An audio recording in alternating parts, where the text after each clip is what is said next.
Assalamualaikum warahmatullahi wabarakatuh. Perkenalkan, saya Faiz Rizky Ramadan, mahasiswa Ilmu Komunikasi Konsentrasi Humas, Fakultas Dakwah dan Komunikasi UIN Sunan Gunung Jati Bandung, dengan NIM 12340601449. Video ini dibuat sebagai tugas UAS mata kuliah Ilmu Komunikasi yang diampu oleh Dr. Haji Cecep Suryana MSI. Komunikasi sebagai tindakan satu arah. Artinya, komunikasi berlangsung secara diadik.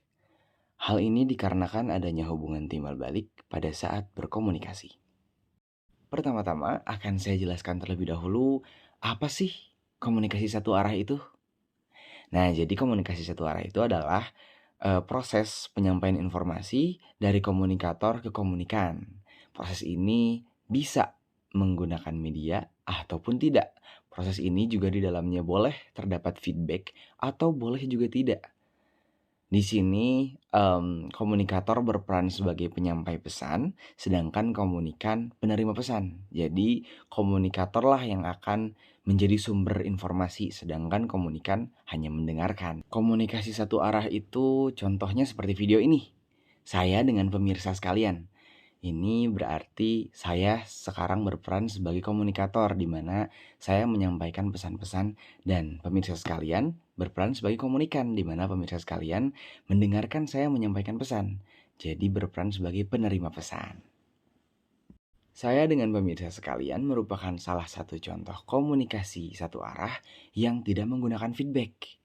Jadi saya sekarang hanya berbicara di depan kamera, menyampaikan informasi-informasi dan pesan-pesan yang ingin saya sampaikan, dan pemirsa sekalian di rumah dan dimanapun pemirsa berada hanya mendengarkan saya, tanpa adanya feedback dari pemirsa, tanpa adanya umpan balik dari pemirsa, tanpa adanya reaksi daripada pemirsa ketika mendengarkan penjelasan dari saya. Maka kita sekarang sedang menjalankan komunikasi satu arah tanpa feedback.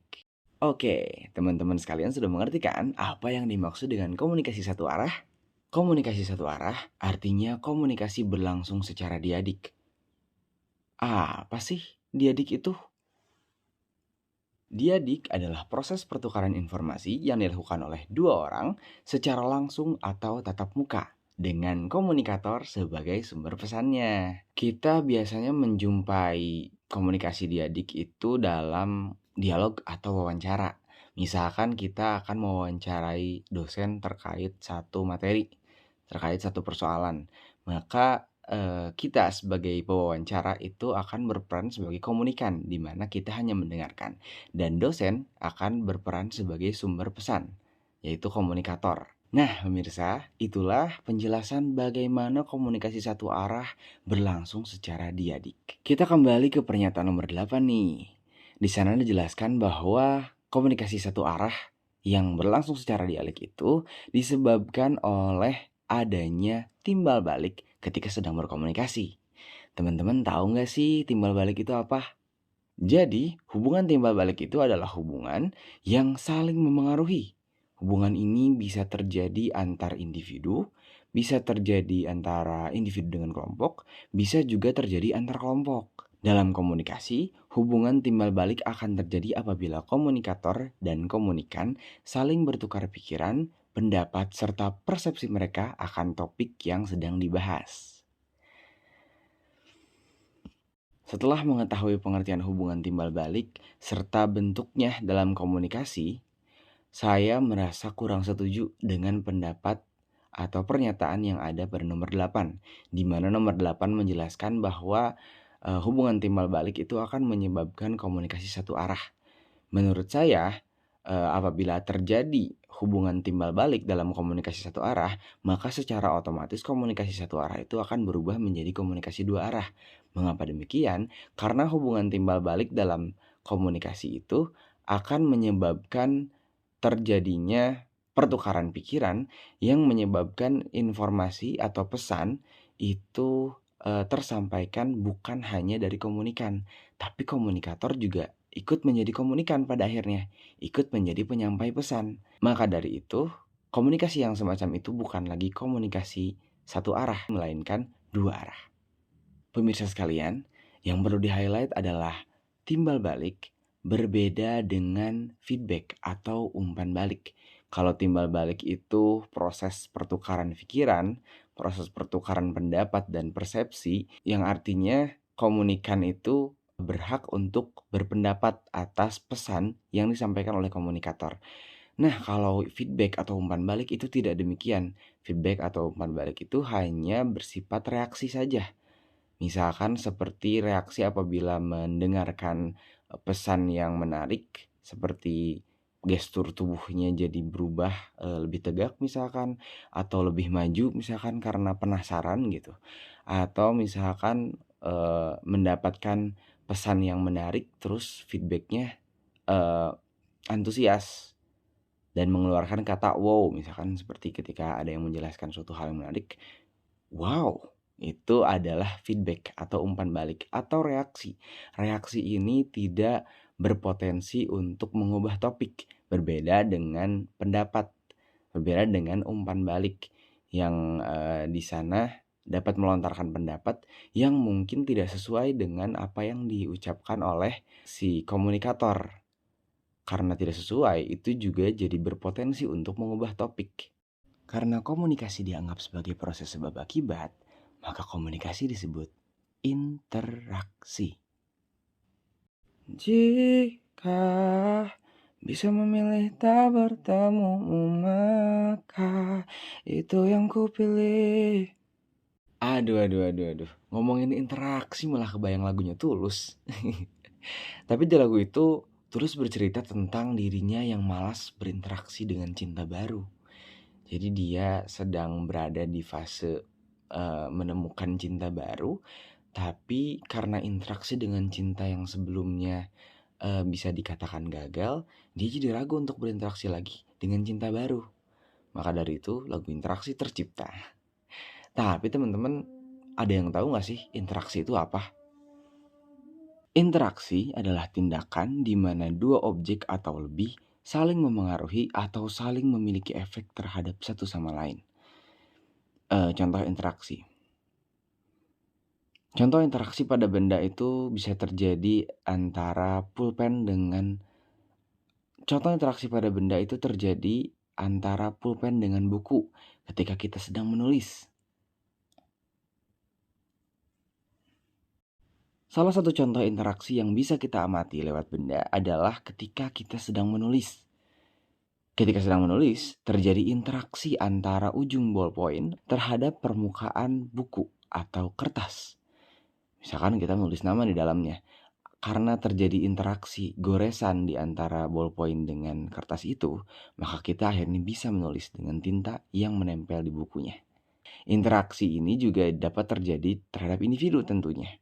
Misalkan jual beli gitu, ada transaksi atau interaksi antara penjual dengan pembeli, di mana akhirnya saling memengaruhi, saling jadinya satu sama lain bisa melaksanakan ijab kabul jual beli. Interaksi juga bisa dilakukan untuk memperoleh informasi. Misalkan ketika kita bertemu dengan orang baru, kita ingin tahu informasi tentang orang itu. Misalkan namanya, kita ingin tahu namanya. Kita akan mendekat dan memulai interaksi dengan dia. Mungkin dengan memperkenalkan diri terlebih dahulu. Aku contohkan deh. Hai, aku Faiz. Kalau boleh tahu, nama kamu siapa? Sekarang udah paham kan apa itu interaksi? Kalau begitu, praktekin ke dia dong. Siapa tahu dia nunggu interaksi dari kamu loh. Halu mulu. Kembali ke topik. Jadi, apa benar komunikasi bisa disebut interaksi? Jawabannya benar. Interaksi terjadi di dalam komunikasi, lebih tepatnya di dalam komunikasi dua arah, di mana komunikator dan komunikan sama-sama bertukar pikiran, sama-sama bertukar pendapat dan bertukar pandangan. Di sanalah terjadi interaksi. Ingat percakapan sebelumnya? Itu juga interaksi dalam komunikasi loh. Cara kita berbicara pada saat musim hujan akan berbeda dengan cara kita berbicara pada saat musim kemarau. Hal ini dikarenakan konteks komunikasi berdasarkan aspek fisik. Teman-teman ngerasa gak sih kalau misalkan harus belajar di waktu jam-jam siang, di ruangan yang sempit, dengan banyak orang, tapi kapasitas ruangannya tidak memadai seadanya gitu. Terus misalkan AC-nya nggak nyala, gerah banget kan itu. Bayangin aja ini misalkan aja ini mah ya. Ya kalau misalkan kita harus ditempatkan di tempat seperti itu, kayaknya mood belajar kita juga akan turun gak sih teman-teman?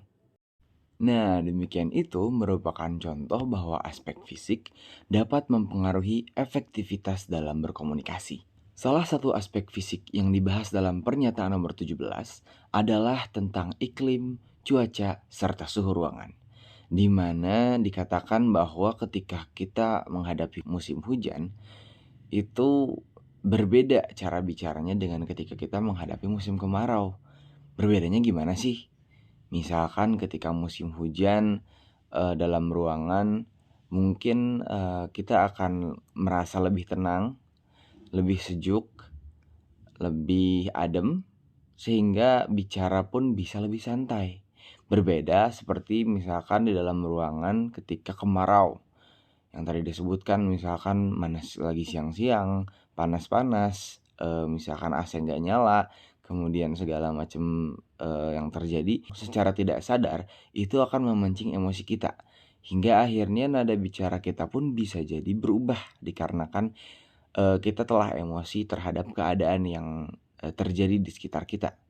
Misalkan nanti kita akan mungkin mengeluarkan nada bicara yang lebih tinggi, kita mungkin mengeluarkan nada bicara yang lebih cepat, dan segala macam. Beda lagi nih, kalau kita berkomunikasi di luar ruangan.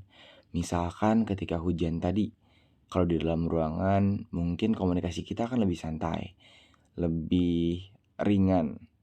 Tapi berbeda dengan ketika di luar ruangan. Misalkan aja di ruangan yang terbuka, ruangan yang outdoor tapi ada atapnya gitu misalkan ya. Jadi kita nggak kehujanan. Di ruangan seperti itu saja komunikasinya beda nih dengan di dalam. Di dalam yang santai, yang lembut. Mungkin di luar akan secara otomatis kita akan mengeraskan suara. Karena suara kita akan bergelut dengan suara hujan gitu.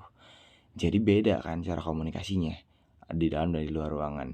Begitu juga ketika kemarau, mungkin kalau di dalam ruangan akan sumpek dan segala macam, akan gerah dan segala macam, bisa jadi di luar lebih lepas karena udaranya lebih enak gitu.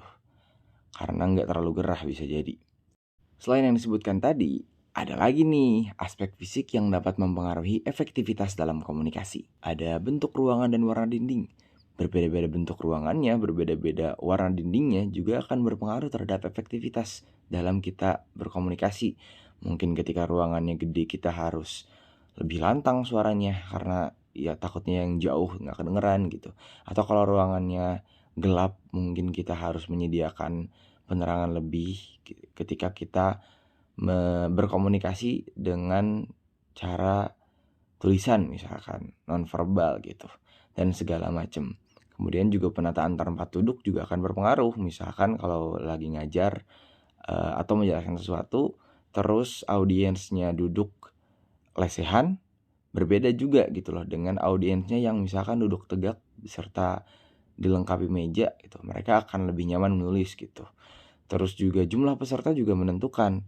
Semakin banyak pas jumlah pesertanya, ada kemungkinan semakin kecil untuk mendapatkan komunikasi yang efektif. Karena semakin banyak, semakin gak terkontrol gitu. Jadi semakin sedikit akan jadi semakin intens dalam berkomunikasi. Mahrebian menyatakan bahwa makna setiap pesan komunikasi dihasilkan dari fungsi 55% pernyataan verbal, 7% bentuk vokal, dan 38% ekspresi wajah.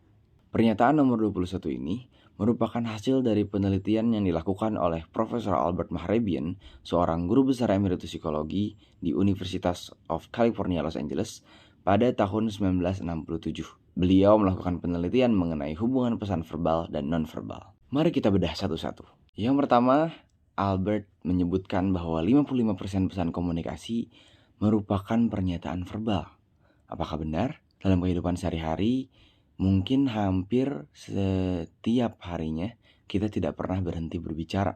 Dimulai dari ketika kita menyapa orang, meminta pertolongan, berkenalan, bahkan menyapa, semuanya dilakukan dengan komunikasi verbal. Jangan jauh-jauh deh.